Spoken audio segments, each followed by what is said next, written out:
Vetëm 17 milje detare ndajnë Sarandën nga Korfuzi, dy destinacione që operojnë në një treg të përbashkët turistik.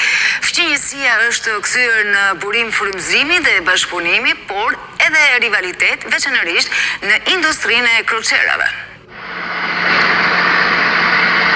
Vetëm 17 milje detare i ndajnë Sarandën dhe Korfuzin, një afërsi që shpesh është parë si një mundësi për të ndërtuar ura bashkëpunimi në fushën e turizmit. Për Sarandën ky afrim ka shërbyer si model dhe si frymëzim për të ndjekur shembullin e zhvillimit të turizmit në ishullin grek. Sipas kreut të industrisë së turizmit në jug të vendit Arben Xipa, fqinjësia ka funksionuar si një marrëdhënie miqësore, nga e cila janë iniciuar idetë përbashkëta për impakt pozitiv në zhvillimin turistik të zonës.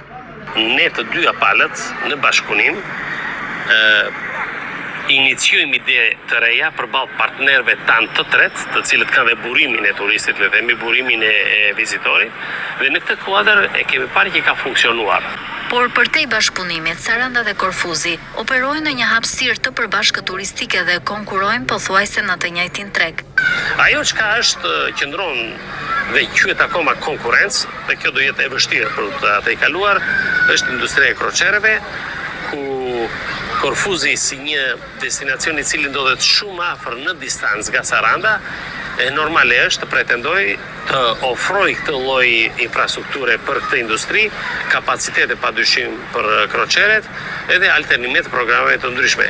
Sipas ekspertëve, është koha që Saranda të adoptojë më shumë nga modeli i suksesit të fqinjet përballë dhe ta shndrojë këtë rivalitet në përfitim të ndërsjellët, nëpërmjet strategjive të përbashkëta, investimeve dhe qasje më efikase nga bizneset dhe qeverisja vendore.